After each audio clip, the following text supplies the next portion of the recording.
Can Sam Howell and the Washington Commanders hang with the Dallas Cowboys on Thanksgiving? All that and more in this crossover edition of the Locked On Commanders and Locked On Cowboys podcast.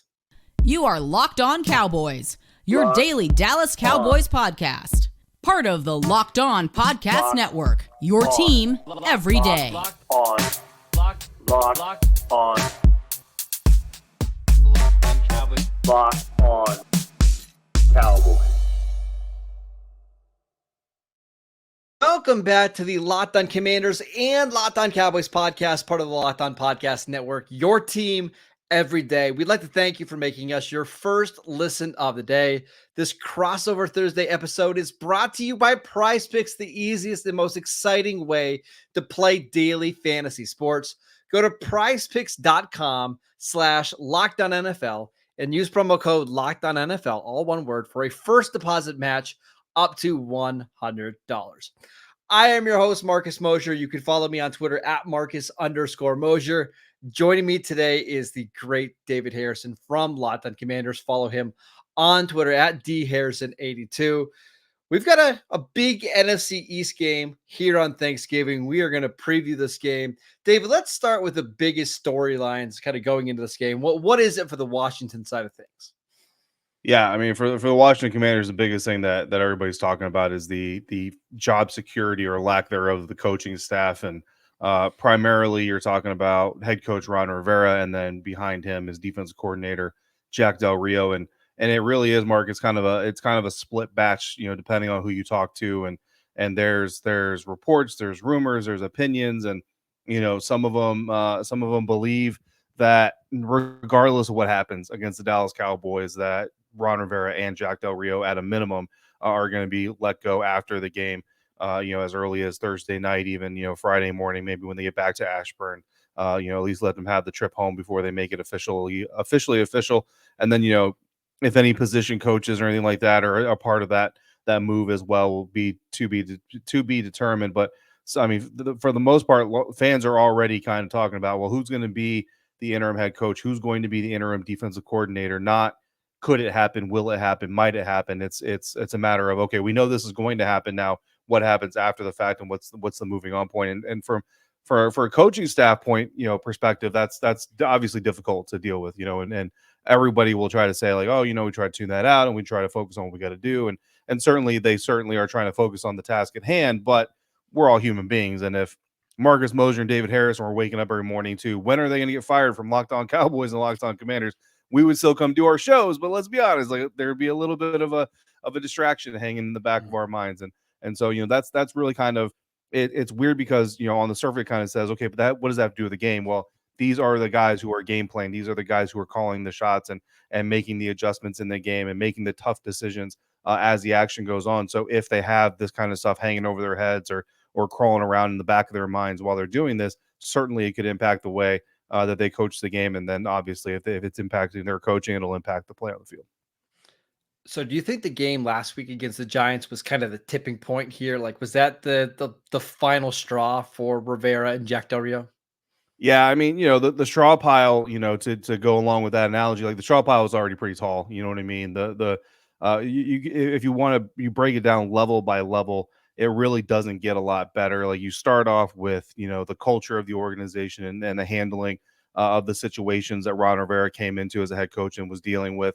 And I think that's a positive, right? Like that's where the real positive is here, is he was, and I explained this to a lot of Locked On Commanders listeners and viewers over the years, because it was almost equally important to have a football mind in that position as much as it was to have the appropriate spokesperson. And Ron Rivera has been that appropriate spokesperson during the previous era that we no longer speak of around here, around there, because I'm in Dallas in my beautiful hotel room studio.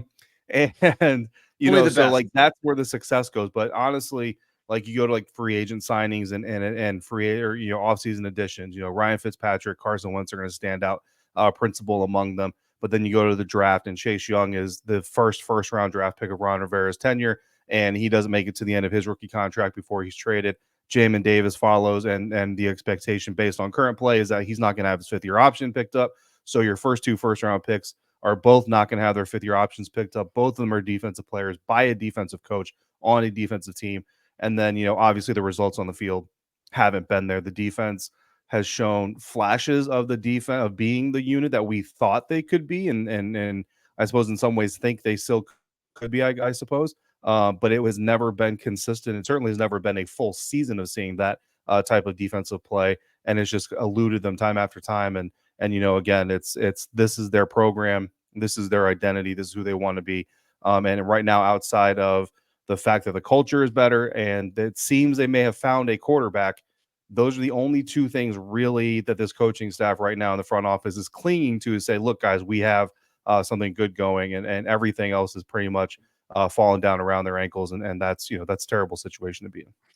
Yeah, and I want to actually ask you about Sam Howell, because on the last couple episodes of the Locked On Cowboys podcast, we talked about Howell and how he's kind of a scary quarterback for the Cowboys to play against, because he'll stand in the pocket, he's going to throw the ball down the field, and that's always a little terrifying. So where are you at right now with Sam Howell in regards to him being the franchise quarterback or not in Washington? Yeah, I certainly think he's got franchise quarterback ability. You know what I mean? I think the potential is certainly there. And the phrase franchise quarterback is always something that I find interesting, because that term really means different things for every different franchise. Like if you go back to the Baltimore Ravens, Joe Flacco was a franchise quarterback for a small period of time because they didn't need him to be Joe Montana, Patrick Mahomes, Jalen Hurts, or any of those guys. So for them, that was what they needed in a franchise quarterback. That's what they got. They won a championship. They were very competitive with that kind of a quarterback. Now he goes to the New York Jets, the Denver Broncos, whoever, and they think that he's going to make them better. And that was just never Joe Flacco's game. So that's why that doesn't work out in those situations. Now with Sam, Ron Rivera has kind of pounded the table and said, like, we have our guy of the future for the future, all those things. And that's, it's great for him to have that confidence. And Sam, Eric Bieniemy has kind of just pulled back on the reins a little bit, said, look, he's doing everything we asked him to do. He's doing all the right things. And I think Eric just wants to hold back on crowning him for multiple reasons. One of them being, if Eric Bieniemy comes out and says, yes, Sam Howell is a franchise quarterback today, this year, right now, the connection everybody's going to make is this dude just coached Patrick Mahomes.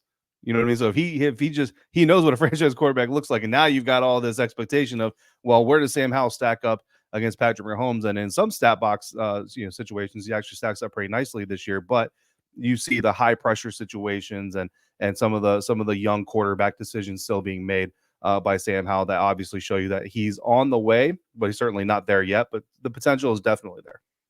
Speaking of franchise quarterbacks, the biggest story in Dallas right now is the play of Dak Prescott, who, at least in my eyes, like this is the best 4 or 5 game stretch that he's had of his career. He's confident. He looks comfortable in this offense. They're throwing the ball more. And I kind of think this is going to be a shootout. Like I think Washington is going to be able to make some plays on offense. We haven't really seen Dak in very many shootout games this year. It's been a lot of blowout games one way or the other. I want to see how he looks in a game where they've got to score 31 points to win, what that kind of pressure looks like, because so far he's kind of passed every test that we needed to see. He's looked incredible this year. And I think Cowboy fans are very excited about this direction that Prescott's headed, because if he can continue this play through this next 3-game home trip that the Cowboys have against Washington, Seattle, and Philly, maybe this really is the year that they could make some noise in the playoffs. Yeah, absolutely. Look, I've got to out myself here, and Cowboys fans that watched our divisional special, they might remember by now, Cowboys fans, I think, are still a bit too busy enjoying a lot of success to worry about the haters from times past. But, I'll freely call myself out here. Like in the preseason, I looked at this as a team that wanted to be more defensive and wanted to lean on the run more, but then letting Ezekiel Elliott go. Not that in a vacuum, I don't understand the Ezekiel Elliott move, but just in the understanding of Tony Pollard's injury that he's coming back from, and then what they did subsequently just to secure the back end of him. It looked to me like this was a team that's their methods were kind of disagreeing with their actions, adding Brandon Cooks, but we look like we want to be more of a run first team. But look, whether you want to call them, whatever shoebox you want to fit the Dallas Cowboys into, I mean, they've been balling, you know what I mean? And they've been getting the job done. And at the end of the day, that's what's most important. I don't care.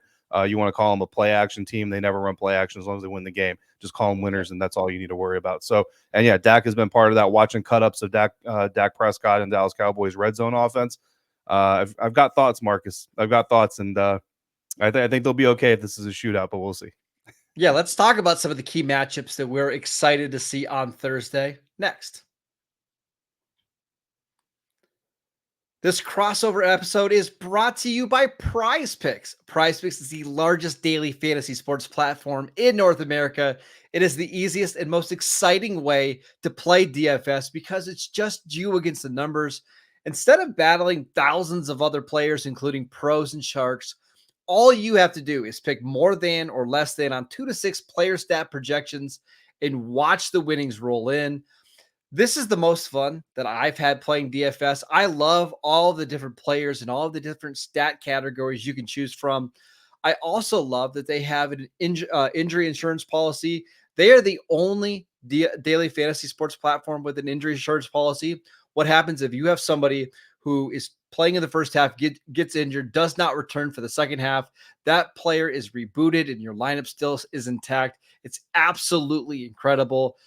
Go check out PrizePicks. Go to prizepicks.com/LockedOnNFL and use promo code LockedOnNFL for a first deposit match up to $100. Again, go to prizepicks.com/LockedOnNFL and use promo code LockedOnNFL for a first deposit match up to $100.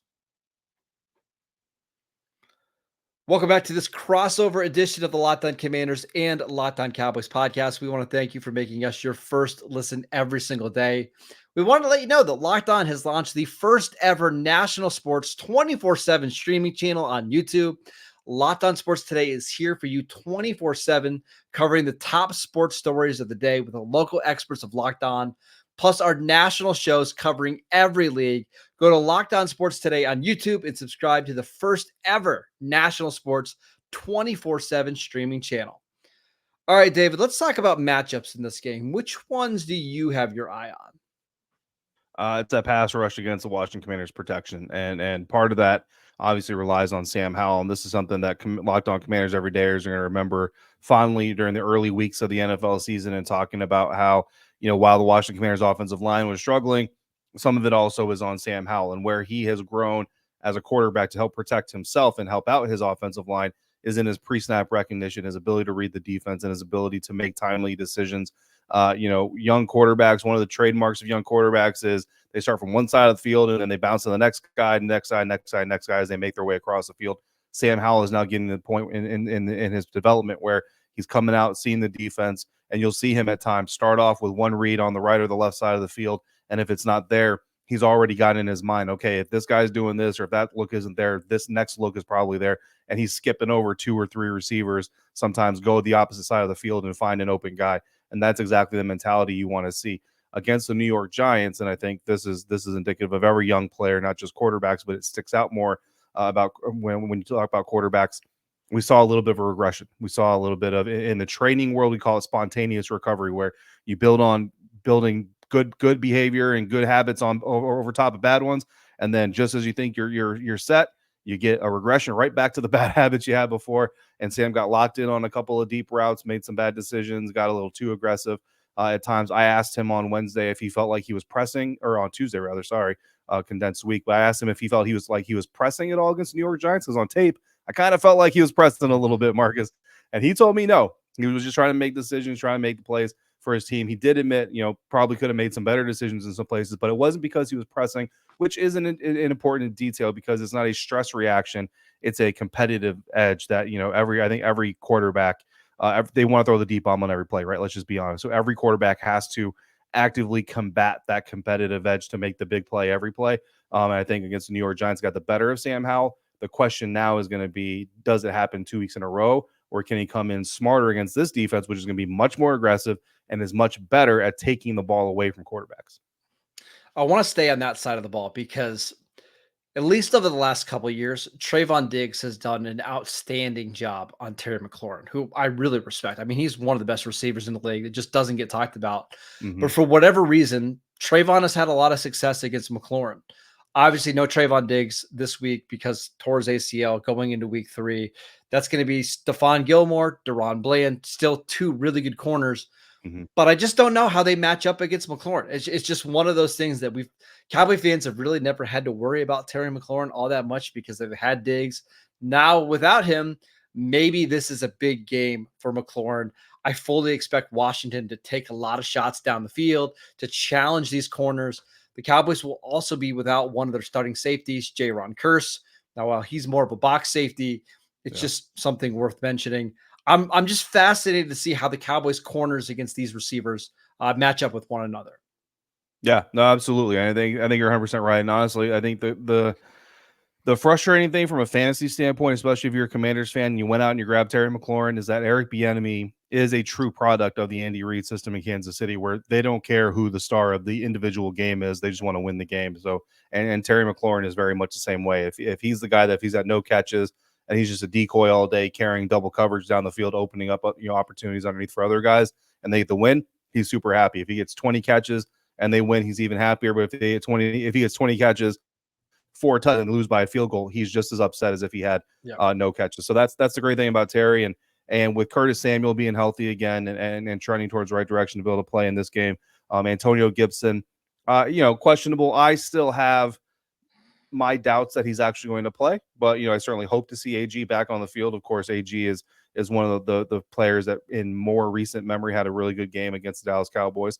So Commanders fans want to see him on the field. And you talk about Jaron Kearse, I think that's a bigger loss than maybe some people put on it, because the Washington Commanders have gotten very screen heavy with their running backs, and they've had a lot of success doing so with running back Brian Robinson specifically, but also AG. And if that little bit of an effort or that presence in the box, like you mentioned, isn't there, that could actually open up opportunities for Eric Bieniemy to be a little more aggressive play calling. But to be honest with you, that's more scramble drill type things. They're considered screen passes and all that stuff, but there's more Sam Howell checking into those things or calling those on the fly. But I do think that could be a significant issue.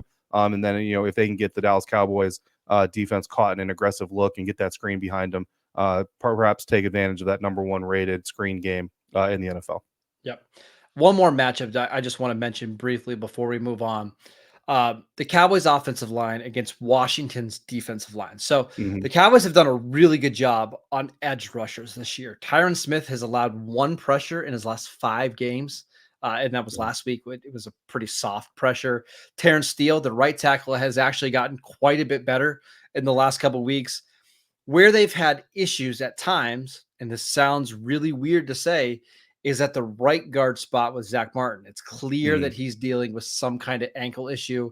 Tyler Smith, their left guard, has been outstanding. Tyler Biotis, their center, has been really good. We saw last week against Derek Brown. Derek Brown literally tossed Zach Martin out of the way on a run play, threw him into the air, and made the tackle for a loss. This is a matchup where the Cowboys have felt really good over the last couple of years. Zach Martin on Deron Payne, not Deron Bland, Deron Payne. And I'm a little bit nervous about it going into this one. Yeah. I mean, and that sounds like you should be a little bit,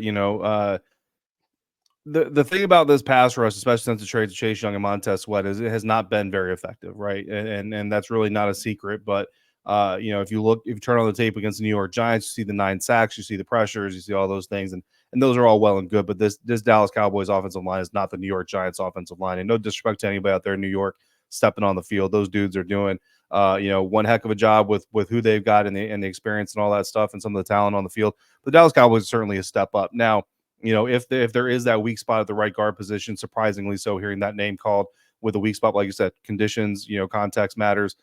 Certainly expect it's not that big of a weak spot. I mean, he's still an average guard at the very worst. Right. We're so used to Zach Martin being an all-pro level player that when he goes up against Payne, it's just not that big of a deal. Yeah, exactly. And and that's that's more of a testament to what Zach has been able to do in his career, to have that kind of a drop off, be that big of a surprise for someone where he's playing better than probably most guards in the NFL, but it is still a little bit of a surprise. Something that we saw last week, Marcus, was a little bit of moving around on the defensive line. There were a couple reps specifically where I saw John Allen lining up as basically a defensive end, kind of in that B gap type of alignment, and that was really interesting to me because it's not something we've seen a whole lot from Jack Del Rio's defense, and I've kind of been wondering if we're going to see a little bit more creativity with the absence of Chase Young and Montez Sweat. Of course, as well as anybody, it's hard to install new things mid-season. But if we continue to see a little bit of that, maybe you see them kind of engage Zach and then try to twist around him to kind of get him moving around, get that ankle tested, get him moving left and right a little bit more than he wants to, and try to fatigue that thing. Look, you don't want to go low and injure a guy, but if he's already got a little bit of an ailment, certainly stressing it to build that fatigue a little bit faster through the game is just part of the strategy. All right, let's talk about some of the keys to victory for both Washington and Dallas going into this Week 12 matchup next.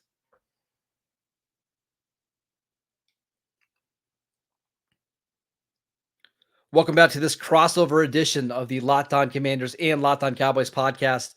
Every day, we will both be back on Friday to break down this NFC East battle.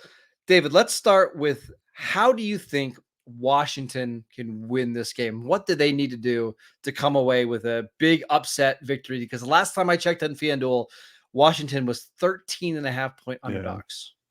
Yeah, that spread is nasty. I would, Cowboys fans, I understand the confidence. I'd probably go money line on that just because the way the NFL tends to work. But yeah, that plus 575. That's good value right there. Yeah, absolutely. So we've already talked, protect Sam Howell. That's obviously going to be important. And I kind of mentioned that I want to talk about the Cowboys red zone offense. I really do if we have time. But mainly, I want, expanding just a little bit on that running back conversation. I think that's really going to be the most important here for the Washington Commanders. If you want to come away with an upset, you got to win the running back battle, because it does two things. One, if you can force Dak Prescott into being super pass heavy in the intermediate and deeper levels. I know it sounds weird because this defense gives up a lot of explosive passes, but if you can make any offense a little bit less 3, 4, 5 dimensional, whatever it's trying to be, that simplifies things from a mental standpoint.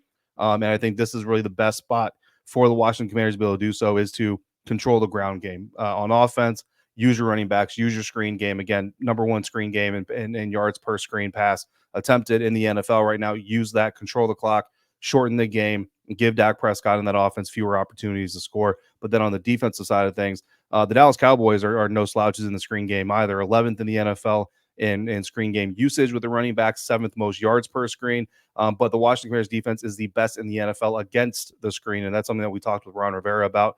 And he mentioned how the Cowboys, it's not just your conventional screen over and over and over again. They like to move a lot of different pieces. They like to move left to right. They like to do a lot of misdirection. So eye discipline is going to be a huge part of that. But if they can do that, take away the short game, take away the run game, force Dak to have to live and survive off the intermediate, deeper parts of the game. Again, it sounds kind of weird because it's like, you got a glass jaw, but I want you swinging for my head, not everything else. It makes your defensive strategy a little bit easier if you can take one thing off the board. And that's the easiest thing I see for them to be able to take off the board for the Cowboys. For the Cowboys, it's just to play their game. They are just one of these teams that when things are going well, it can be an avalanche, right? And this is what happened in most of their wins this year. They get up by a score or 2 scores. Opponents have to start throwing the ball. The Cowboys can put their NASCAR package on the field and just attack. And most teams aren't able to come back from that. But to get that lead, you're going to have to play clean football. And what we've seen from the Cowboys, at least over the last 10 years on Thanksgiving, is that number one, they don't play clean football. And number two, they get off to really, really slow starts. I believe they're averaging like 3.3 points per half in the last decade on Thanksgiving. They've just been horrendous at starting these games off. Go down the first couple of drives, get points, lean on your defense. It's okay to punt. Don't turn the ball over. And I think eventually your talent will win out. I mean, Washington has a lot of injuries that we didn't even go over on this show. Emmanuel Forbes, one of their cornerbacks, is out. A couple of defensive linemen out, including FIVE, who the Cowboy fans know well because he was on their international program. Just play a fairly clean game, and I would think by the third and fourth quarter, things will really start to tilt in your favor. Yeah, I always call it, don't feed the trolls. You know what I mean? When you got such a physical advantage over your opponent, don't give them the opportunities to have those comeback chances or to take the momentum from you. And if the Cowboys don't do that, don't feed the troll, which in this case, the trolls, unfortunately, are the Washington Commanders, then, I think everything you just said is correct. I have a couple more minutes. So I do want about this red zone offense because I like what I see from the Dallas Cowboys red zone offense.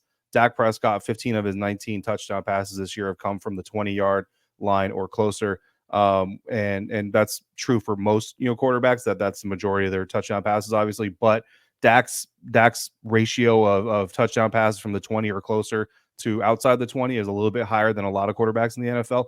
And I think that's for the Washington Commanders. If and when the Cowboys get into the red zone, that's where you got to be the tightest. But at the same time, That's where you see some of the most creativity out of the Dallas Cowboys offense. And it was really fun watching them against man coverage and how they attack inside leverage and really like to do some clear out stuff and hit out breaking routes against defenders that are now playing too far inside, trying to make up for technique. And then against zone, how smart this team is and how smart the designs are with taking guys through zones to clear those guys out of their zones. Discipline is going to be such a key factor for this Washington Commanders defense in the red zone against this passing game. And, I think I counted, Marcus, maybe 2 of the 15, 20 touchdown passes from Dak from the 20 or closer that were not out-breaking routes or fly routes that were helped by clear outs on out-breaking routes. Like the way that they stack these designs, it looks a little bit simplistic on tape, but when you really get down to the minutia of it and the deliberateness of a guy like, Brandon Cooks running through an area with full speed and what he's designed to do. The biggest thing I want to see from the Washington Commanders, honestly, is you cannot let CeeDee Lamb kill you. Like Brandon Cooks might end up with 2 or 3 red zone touchdowns, Schoonmaker, Ferguson, all those things. But too many times I see opposing defenses get into the red zone and somehow they allow CeeDee Lamb to line up inside, attack inside leverage, break outside with nobody over top of them. To me, if you're the Washington Commanders, you got single high coverage, you got any type of deep safety, you're telling that safety, your job is to stay on top of CeeDee Lamb. I don't care what's going on everywhere else.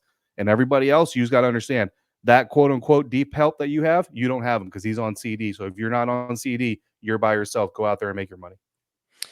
Yeah, and the Cowboys offense really goes as CeeDee Lamb goes. We saw last week against the Panthers, CeeDee wasn't really involved early, only had, I think, 2 catches in the first half. And the offense kind of struggled. It looked sluggish, but whenever CeeDee is involved and whenever teams decide to leave him in man-to-man coverage, one-on-one, that's when the Cowboys have the most success. So I got to believe that Jack Del Rio is not going to allow CeeDee Lamb just to cook in this game. They're going to find ways to try to limit him, to try to slow down this Cowboys offense.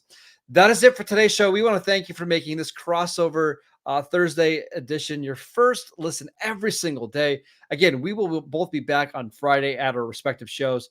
Go check out Locked On Commanders, Locked On Cowboys on YouTube. We are free and available on all platforms.